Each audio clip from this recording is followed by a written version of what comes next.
बिस्मिल्लाहिर्रहमानिर्रहीम। अज़ीज़ नाज़रीन सलाम अलैकुम। मैं हूं आपका दोस्त रोज साजिद रिजवी, अपनी एक और दिलचस्प कहानी के साथ आपके सामने हाजिर हूं। मेरी कहानी मेरी ज़बानी साजिद रिजवी के साथ आज हम आपको एक ऐसी ही दिलचस्प कहानी से रूबरू कराएंगे जिसके सुनने और देखने के बाद आप कहेंगे यकीनन ज़िंदगी इसी का नाम है।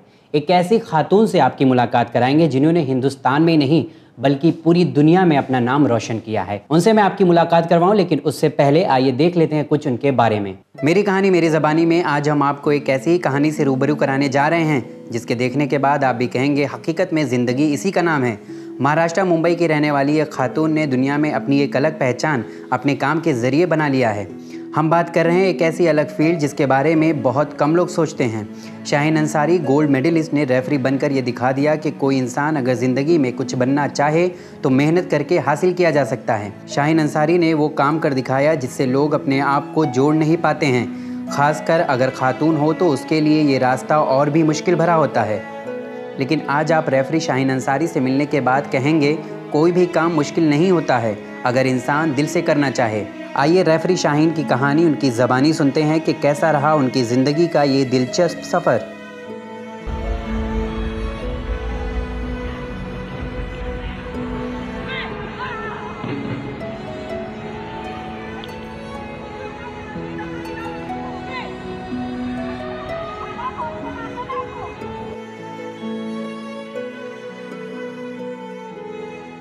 तो जी हाँ नाज़रीन, हम इस्तकबाल करते हैं हमारे शो में मौजूद शाहीन अंसारी जो एक इंटरनेशनल रेफरी हैं। चलिए हम उनका इस्तकबाल करते हैं। सलाम अलैकुम मैम। वालेकुम अस्सलाम साजिद। कैसी हैं, हाउ आर यू? अल्हम्दुलिल्लाह। अल्हम्दुलिल्लाह। मैम सबसे पहले तो मैं यही पूछना चाहूँगा कि आपको रेफरी बनने के बाद कैसा लग रहा है? अभी फ़िलहाल तो मुझे ऐसा लग रहा है कि I am top of mount Everest. Okay. जो मेरा अल्टीमेट एम था, मुझे रेफरी बनना था आफ्टर एन एथलीट। अल्हम्दुलिल्लाह आई हैव अचीव्ड। लेकिन अभी उसके आगे भी और मुझे बढ़ना है और ये मेरा फाइनल स्टेज नहीं है। मुझे और आगे बढ़ना है, अपने आप को या प्रोग्रेस करना है धीमे धीमे इंशाल्लाह। इंशाल्लाह। मैं आपका शुक्रिया अदा करता हूं और कि आपने वक्त निकाला हमारे प्रोग्राम में आई। और कई सवाल हैं, मैं उम्मीद करता हूं कि जो आपकी स्ट्रगल लाइफ है, जो आपकी स्टोरी है, उससे हमारे नाजरीन फ़ायदा उठाएंगे। जी एक्चुअली थैंक यू। मेरी ये खुशकिस्मती है कि आप लोग ने मुझे इनवाइट किया इधर and I am part of this programme, ताकि जो मेरे मैसेजेस है मैं लोगों तक पहुंचा सकूं, स्पेशली गर्ल्स के लिए। ओके चलिए, कई चीज़ें हैं जो हमारी ये प्रोग्राम है मेरी कहानी मेरी ज़बानी साजिद रिजवी के साथ। इसमें हम कोशिश कर रहे हैं कि जो आपकी स्ट्रगल लाइफ है, जो आपने अचीव किया है ये मुकाम को, इसके बारे में हम लोगों को बताएं। तो सबसे पहले तो मैं जानना चाहूँगा कि आपका बचपना कैसा था? क्या आपको बचपन में ही इस चीज़ का ख्याल था कि बड़े होकर आपको रेफरी बनना है? बचपना तो बहुत अच्छा था एक्चुअली, अल्हम्दुलिल्लाह। लेकिन बचपन में दूर दूर तक मेरे दिमाग में नहीं था कि मुझे कराटे करना है या मुझे रेफरी बनना है। बचपन से डैडी जो थे वो बहुत स्पोर्ट्स इंक्लाइंड थे। मतलब वो खुद ही एक रेसलर थे, खुद ही एक बॉक्सर थे। तो बचपन में हमको पूरे उन्होंने स्पोर्ट्स सिखा दिए, लाइक बॉक्सिंग सिखा दिए घर में। ऐसा नहीं कि हम लोग ने कोई टूर्नामेंट गए, लेकिन घर पर बॉक्सिंग करवा दिया, स्विमिंग खुद ही डैडी ने सिखाया है, कोई कोच नहीं है। हॉर्स राइडिंग सिखा दिया। यहाँ तक कि डैडी इतने शौकीन थे कि शूटिंग भी करते थे, तो हम लोग शूटिंग के लिए भी जाते थे। मतलब वो जो पहले ज़माने में वो जो बतख और वो सब शूट करते थे ना, उसके लिए भी जाते थे। And he was very fond. और वो जो उनका जो बचपना था बहुत डिफ़िकल्ट था। दादा उनको पढ़ा नहीं सके, स्पोर्ट्स में एक्सेल नहीं करवा सके, तो उन्होंने जो उनके अरमान रह गए थे वो हमारे में पूरे करे। और बचपन से ही हम लोग को स्पोर्ट्स में इंक्लाइन करे। और जो वो एकेडमिक्स में नहीं कर सकते थे वो हम लोग को बेहतरीन स्कूल में डाले वो ज़माने में, ICC स्कूल्स में, और हम लोग को बेहतरीन एजुकेशन दिलवाई वो टाइम पर। सो ये कहना गलत नहीं होगा कि आपके पापा ने आप लोगों के पीछे बहुत मेहनत की और मल्टी टैलेंटेड बना दिया आपको। बिल्कुल। अगर आज जो मैं हूँ, बचपन में मैं जो थी वो मेरे डैडी और मम्मी की वजह से थी, और आज जो मैं हूँ मेरे हस्बैंड की वजह से और मेरी फैमिली सपोर्ट। अल्हम्दुलिल्लाह। एक चीज़ है जो अपना कल्चर है, जो अपना समाज है, वो ये बहुत कॉमन चीज़ों पे बेस करता है कि घर की एक लड़की है वो रेफरी बने या कराटा, क्योंकि रेफरी तो आप अभी बनी है, कुछ सालों से कर रही हैं। लेकिन क्या बचपन में माँ बाप ने आपको इतनी ज़्यादा फ्रीडम दी थी? जैसे आपने बताया कि आपके फादर ने बहुत सपोर्ट किया, तो क्या मम्मी की तरफ से कोई अड़चने थी कि क्या बन रही है लड़की को, तो है चार दीवारी में ही जाना है, खाना पकाना है, इस तरीके के कुछ अड़चने? डेफिनेटली मम्मी ऐसा सोचते थे कि नहीं स्पोर्ट्स करके कुछ ऐसा खास तो फ़ायदा नहीं होता है। लेकिन डैडी बहुत जैसा डोमिनेंट फैक्टर थे फैमिली में, हमारे हेड थे, तो वो ही वॉज वेरी इंक्लाइंड कहने बच्चे थोड़ा स्पोर्ट्स खेलेंगे, पढ़ाई करेंगे। और मम्मी को जो किचन में सिखवाना था वो मुझे सिखा दिए, पकाना सिखा दिए, झाड़ू पोछा लगाना सिखा दिए, तो वो मैं करती हूँ। ऐसा नहीं कि कराटे कर ली और घर का काम छोड़ दी। घर का काम भी आता है अल्हम्दुलिल्लाह, I know how to cook, I know how to sweep the floor, I know how to clean the house, but वो करना ना नहीं करना वो हमारे प्रायोरिटीज़ है।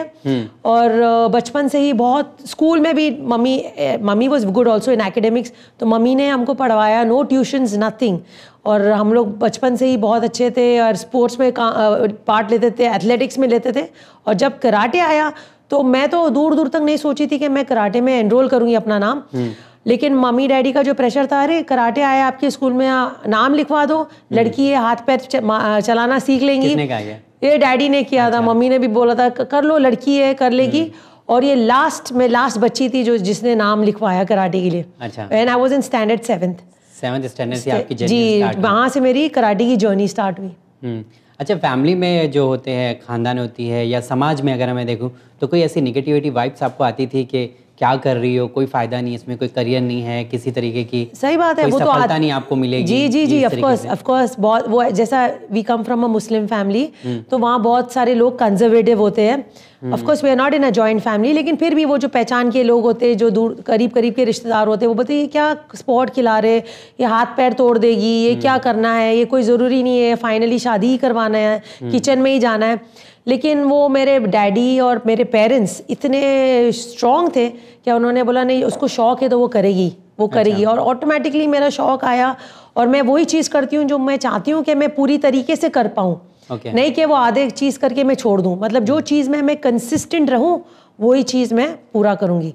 सो एंड उन्होंने देखा कि I was really doing well in karate, and मेरे स्कूल में I was a topper in academics, मेरे स्पोर्ट्स में आई वॉज एन ऑलराउंडर। तो मतलब दे न्यू दैट ये लड़की में पोटेंशियल है, अगर हम लोग ने इसको छोड़ दिया तो इंशाल्लाह वो कहीं ना कहीं पहुंच जाएगी। यानी वो पोटेंशियल आपने नोटिस किया और आपकी फैमिली ने डेफिनेटली नोटिस किया। उन लोग तो बचपन में चाहते थे, जिस तरीके से उन्होंने देखा था मेरी पर्सनालिटी और मैं कराटे भी कर रही हूँ, बोलते तू है ना IPS ऑफिसर बन जा। मतलब तू इतनी स्ट्रांग है, इतनी वो है, तू IPS ऑफिसर बन जा। टीचर्स बोलते थे तुम डॉक्टर बन जाओ। मतलब कोई ऐसा नहीं बोलता था कि तू स्पोर्ट में ही कर आगे, कराटे में ही कुछ प्रोफेशनल ले, लेकिन समथिंग रिलेटेड मतलब नॉर्मली जो कमेंट्स आते हैं लोगों से यही होते हैं, डॉक्टर बन जा, इंजीनियर बन जा, बस ये यार। तो उस तरफ आपका कभी रुझान रहा है कि नहीं यार मुझे डॉक्टर बनना चाहिए? नहीं, एक्चुअली नॉट रियली। मुझे हमेशा स्पोर्ट्स में इंटरेस्ट था, मैं बचपन से स्पोर्ट्स में इंक्लाइंड थी, तो मैं लोग बोलते थे डॉक्टर बन जा, ठीक है, मैं पढ़ाई में अच्छी थी, लेकिन ऐसा इंटरेस्ट जैसा नहीं था। आज भी मैं दवाइयाँ देती हूँ, अल्हम्दुलिल्लाह, शिफा देने वाला अल्लाह होता है, लेकिन I am quite smart. Doctor जो मेरे को बोलते हैं मैं समझ जाती हूँ and I can follow it up. वो दैट काइंड ऑफ इंटेलिजेंस अल्हम्दुलिल्लाह आई डू हैव। सो बिना डॉक्टर बने भी, बिना डिग्री के, I am half a doctor at home. So वैसा दैट इज देयर। चलिए, एक आप मल्टी टैलेंटेड है जैसे मैंने कहा था। अभी आप ये जो स्टेज है, जो करंट सिचुएशन आपकी चल रही है लाइफ की, इसको आप कैसे मैनेज कर रही हैं? यानी बच्चे भी हैं आपके, and then husband, and then घर का पूरा काम, सो इसको कैसे मैनेज कर लेती हैं? बिकॉज नॉर्मली आज क्या होता है सोसाइटी में कि जो वर्किंग लेडीज़ होती हैं उनके लिए बहुत डिफिकल्ट होता है, तो सास ससुर की तरफ से भी प्रेशर होता है कि अगर ये बाहर जाएंगी तो काम कैसे करेंगी, तो ये सब नहीं, एक्चुअली यस, अल्हम्दुलिल्लाह आई एम वेरी ब्लेस्ड कि मेरी फैमिली ऐसी है जो मुझे बहुत सपोर्ट करती है। There was no pressure from my in-laws also, mother in law. In fact highlight ये, जब मैं स्टडी कर रही थी, when I was in standard 14th मेरी शादी हो गई। दैट मींस ओनली 19 इयर्स, या ड्यूरिंग माय स्टडीज। लेकिन मैं इतनी इंक्लाइंड थी कि मुझे academics, I was very good at academics, मैं इतनी इंक्लाइंड थी कि मुझे अपनी ग्रेजुएशन कंप्लीट करना ही है। तो मैं कॉलेज, शादी के बाद बाकायदा कॉलेज जाती थी, and there was no pressure from my mother in law, nothing. She was very supportive. मेरे हस्बैंड भी, what I am today, like मैंने अपनी ग्रेजुएशन कंप्लीट करी, I am able to finish, मेरा रेफरिंग का ख़त्म हुआ, और it's all because of the support of my husband and my family. Of course बहुत बहुत ज़रूरी है, उनका सपोर्ट नहीं हो रहता। और ऑफ कोर्स मेरा जो ज़ील था, मेरा जो एंथुजियाज्म था, कोई रोक ही नहीं सकता था मुझे। जब ये इतनी है, ये उसको पकड़ेगे नहीं तो वैसे भी छुड़ा लेगी अपने आप को, तो वो लोग जैसा बोलते हैं ना, बहता हुआ पानी बहने दो, वो अपना रास्ता खुद ही ले लेगा। तो इस तरीके से मैंने अपना खुद का रास्ता ले लिया। जी, और खुद का रास्ता बना लिया। And of course there was support, nobody build walls around me. लेकिन जहाँ तक ये घर का काम था, of course I finish my graduation after my marriage. घर का काम मैं आज भी करती हूँ। सुबह में मैं जाती हूँ, अपनी ट्रेनिंग खत्म करती हूँ, वापस आती हूँ, खाना बनाती हूँ, फिर घर देखती हूँ, घर की थोड़ी बहुत सफाई करती हूँ। ऑफ कोर्स सर्वेंट्स है, फिर जाती हूँ अपनी क्लासेस के लिए, फिर आती हूँ, बच्चों को देखती हूँ। बच्चे तो काफ़ी बड़े हैं, लेकिन बचपन में भी उनकी पढ़ाइयाँ देखती थी, फिर जाती थी। सो अल्हम्दुलिल्लाह आई एम ब्लेस्ड कि मैं कैसे भी ये इसको हैंडल कर पाऊँ एंड बिकॉज मैं इंजॉय करती हूँ जो मैं कर रही हूँ karate. I am enjoying, it's my passion now. और अब जाके थोड़ा प्रोफेशन बनाए, लेकिन इट्स माई पैशन. अगर पैशन नहीं होता तो आगे कभी नहीं बढ़ पाती मैं. अच्छा, इतना सब जुनून होता है ये, जुनून के साथ, जज्बे के साथ.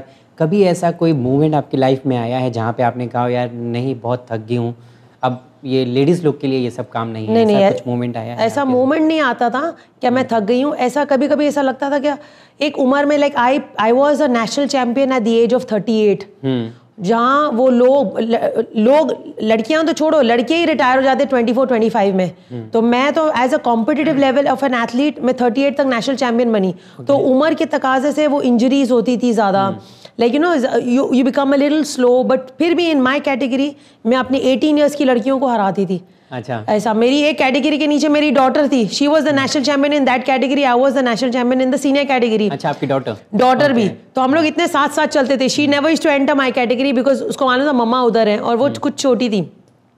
तो जब इंजरीज होती थी, फिर जब वो इंजरीज होती थी उंगलियों पर लगता था, फ्रैक्चर हो जाते थे, तो वो घर का काम करना मुश्किल हो जाता था, घर की देखभाल करना. तो फिर ऐसा लगता था अरे अभी I think I should retire as an athlete because उम्र भी एक एंगल से साथ नहीं देती है. That is the time I realized in 2010 I became a national champion. And that year as a champion I retired and I went into my refereeing for the simple reason because I was मैं shortlisted थी as an Asian Games probables. तो नाम उन लोग ने नहीं भेज सके, federation they had their own problems because उन्होंने बोला कि ओलंपिक्स अगर कोई सिलेक्ट करेगी बोलेगी कि आपके पास यंग गर्ल्स नहीं है जो आप एशियन गेम्स में भेजना चाहते हो, 38 उम्र की औरतों को आप भेज रहे हो, don't you have young talent in you. तो दे सेड आप अभी रिटायर कर लो, अभी आप you go for referring, you know. तो उन्होंने सोचा कि अभी बस रिटायर हो गए, अभी कुछ आगे बढ़ना नहीं है. बट वो they never knew Shaheen as a personality. तो शाहीन ने फिर अपना दूसरा रास्ता नाप लिया. और जो किसी ने भी नहीं किया, किसी ने दूर दूर तक भी नहीं सोचा था कि अच्छा रेफरिंग एक औरत कर सकती है. बिकॉज जब मैं रेफरिंग में गई सिर्फ आदमी ही करते थे referee in India, at least India and South Asia, whole South Asian continent में, like Sri Lanka, Pakistan, Bangladesh, Nepal, no women referee, only man was there. तो उन लोग दूर दूर तक उन लोग के दिमाग में भी नहीं था कि औरत आके रेफरी करेगी. And that is the year I stepped into refereeing and अल्हम्दुलिल्लाह the same year I pass my Asian level exam and my world level exam. So like it was a great achievement and it was that year that I made history being the first woman to go into for an examination to become a referee. So एक आपको अंदर से एक energy आती है क्या कि नहीं सब कुछ मैं कर सकती हूँ? बिकॉज आपने जैसा बताया कि कोई लेडी रेफरी नहीं है साउथ एशिया में, पूरे साउथ एशिया में. जब मैं स्टार्ट करी थी कोई नहीं है. अच्छा. अब आहिस्ता आहिस्ता लोग आ रहे, देख रहे. It's a really great opportunity for you because आप कुछ बन गई हैं.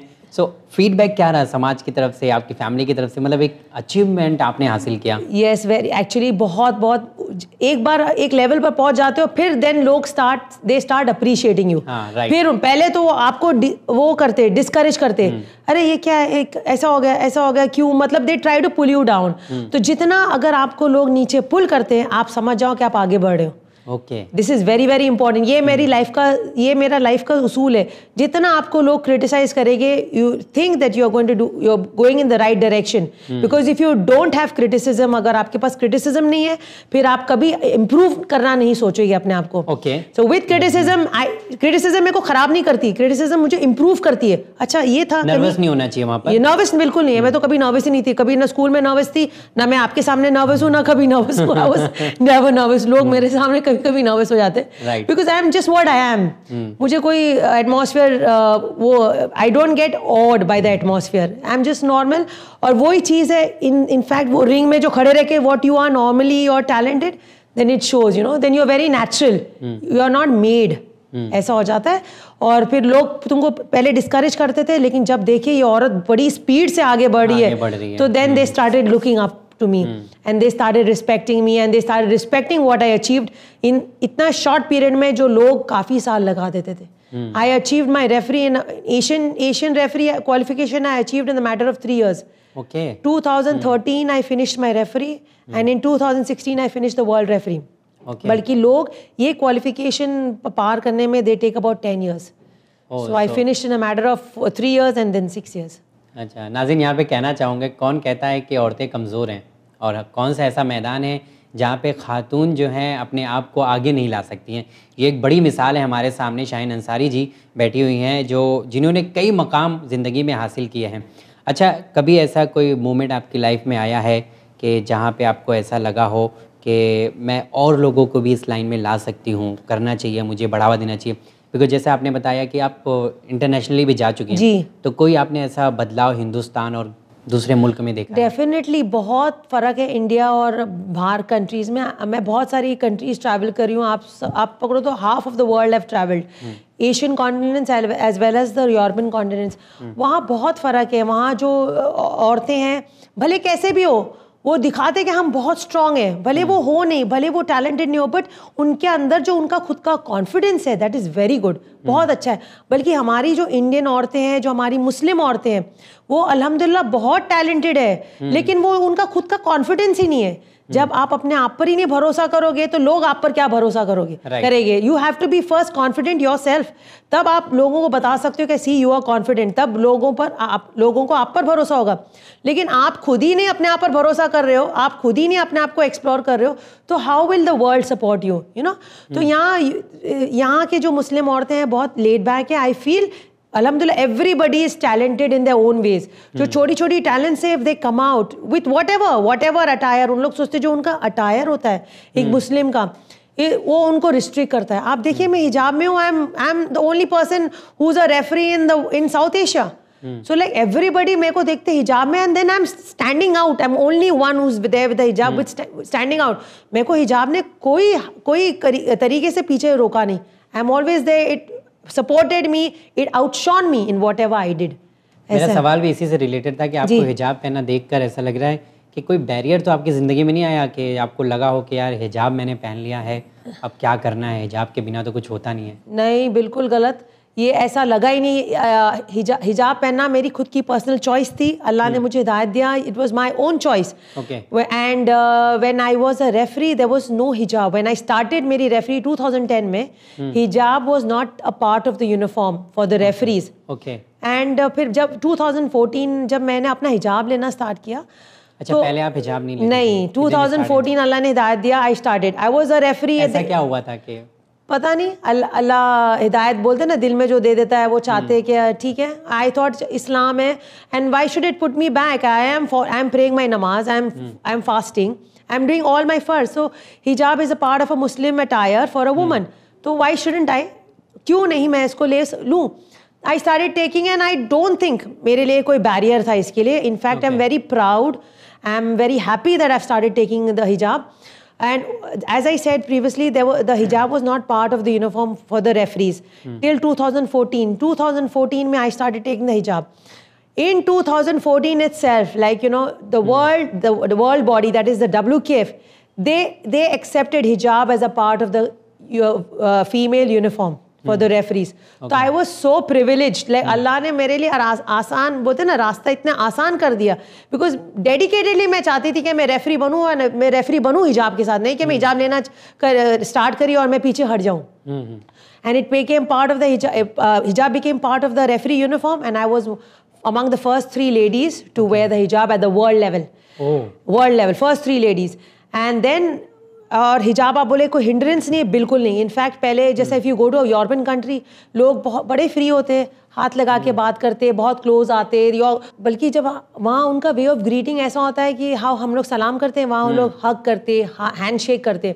लेकिन जब वो लड़की को देखते हिजाब में, ऑटोमेटिकली वो डिस्टेंस मेंटेन हो जाता है. वो आते नहीं है, बिल्कुल नहीं, वो सिर्फ सलाम दूर से करते, हाय हेलो दूर से करते, लेकिन बिल्कुल नज़दीक नहीं आते. So they know the distance. So it is very important. मेरे लिए भी बहुत आसान हो गया. It was very good for me also, क्या लोग डिस्टेंस मेंटेन कर रहे.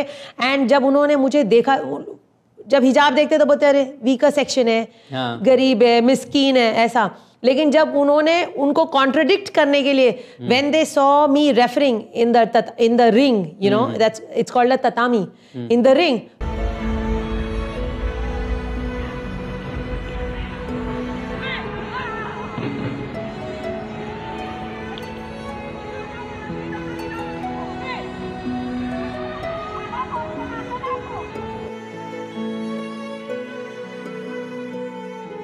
तो उनका जो इम्प्रेशन होता है, जो इनका या माइंड सेट होता है for a women in hijab totally change, totally change. So they know where I stand. Even in hijab you can do what you can't do without a hijab. Without हिजाब. सो ये एक point आपने बताया है कि normally लोग भी सोचते हैं कि ये हिजाब पहनी हुई है तो कुछ कर नहीं सकती है, लेकिन ये आपने प्रूफ कर दिया है जी. और ख़ासकर अगर देखें ख़वातीन जो कहती हैं कि हिजाब करके कुछ नहीं होगा, शाहीन अंसारी जी बहुत बड़ी मिसाल है उनके लिए कि हिजाब के साथ उन्होंने आज भी दुनिया में एक अपना मकाम बनाया और अभी भी आप कर ही रही हैं. जी जी. ये सब पूरा टैलेंट इनके अंदर जो है आप देख सकते हैं हिजाब के साथ है.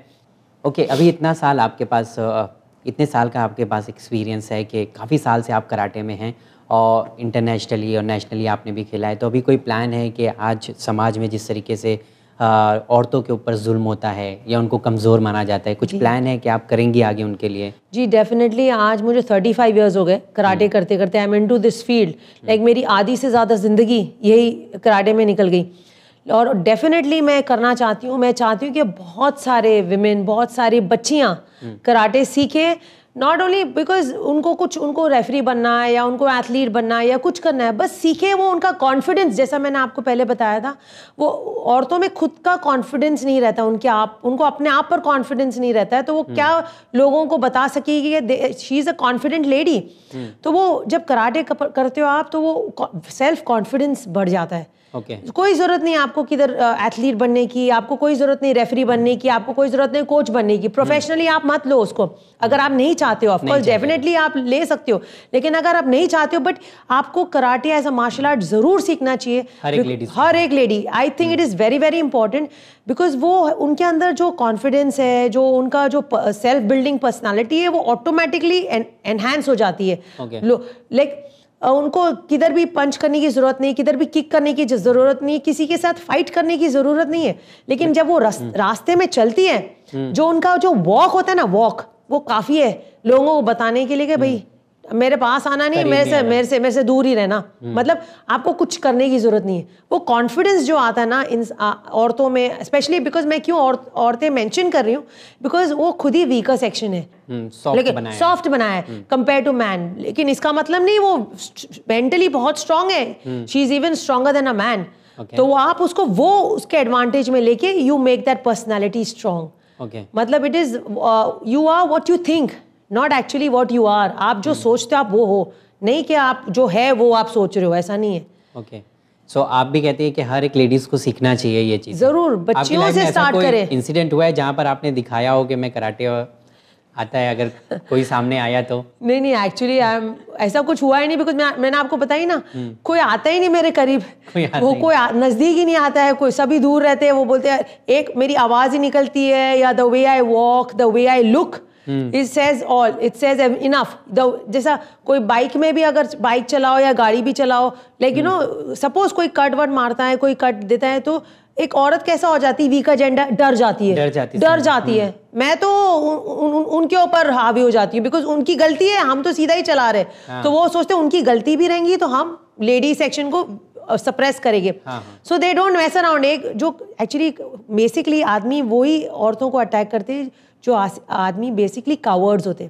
Right. Only a coward and who is not brought up from a well good family, वो ही औरतों को अटैक करते.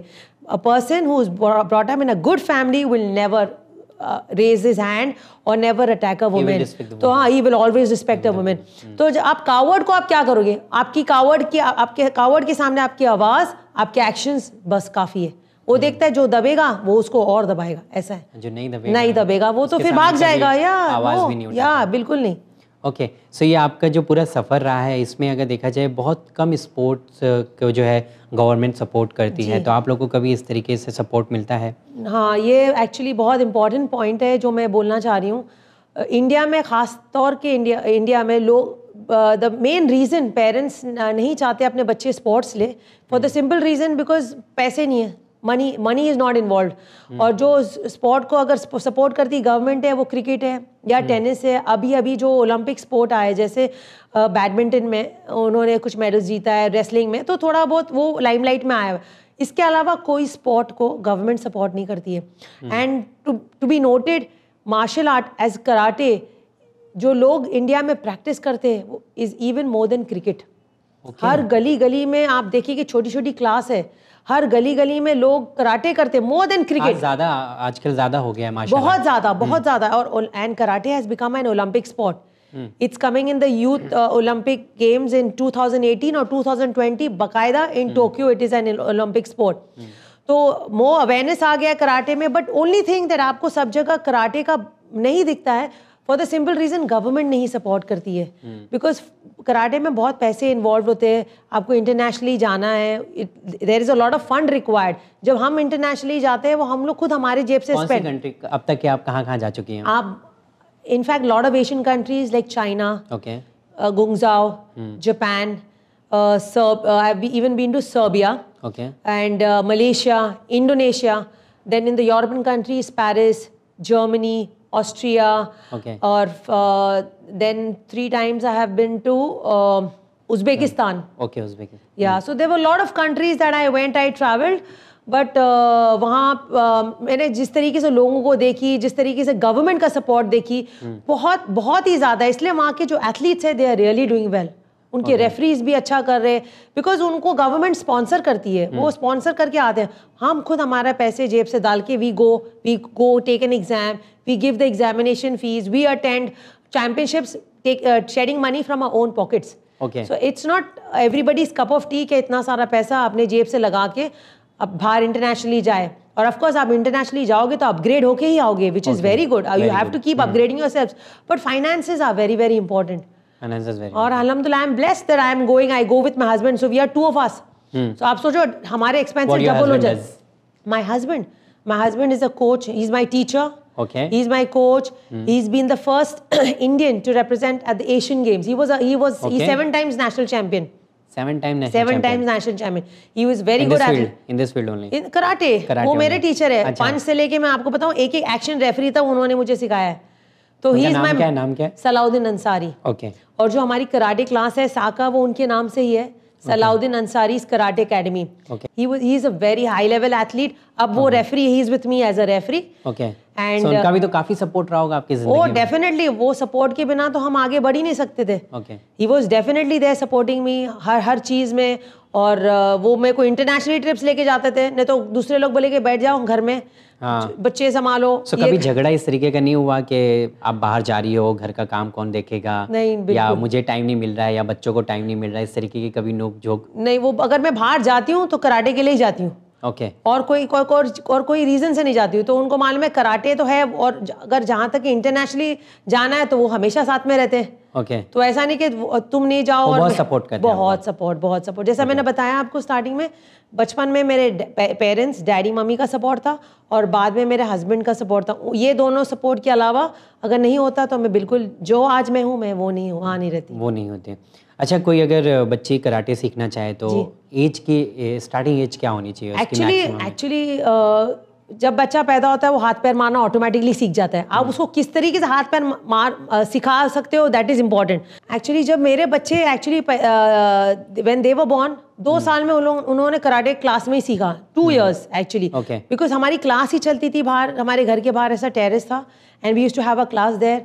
तो वहीं उन्होंने अपना हाथ पैर मारना सीख गया कराटे यूनिफॉर्म में। लाइक मेरे दोनों बच्चे, हाथ सना आयान, दोनों वहीं से कराटे सीखे। But I would say right age for a child karate enrol is 4 years, because वो टाइम वो बच्चा होश में रहता है, उसकी माइंड बॉडी कोऑर्डिनेशन आ जाती है, वो हाथ पैर बराबर कोऑर्डिनेट करते। 4 years is the right age to start karate, and there is no upper limit. 4 साल से आप शुरुआत कर सकते हैं, लेकिन अपर लिमिट नहीं है। हमारे पास लोग 57 years में भी कराटे सीखे।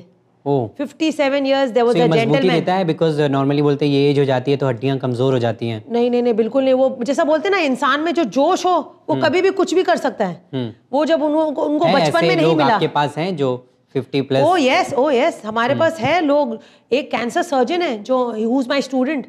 अच्छा। वो सिंपल चीज, वो कराटे क्यों सीखने आया मेरे पास, बोलते हैं मैं ऑपरेशन करता हूँ जब कैंसर पेशेंट्स का, मेरे खड़े खड़े पैर दुख जाते।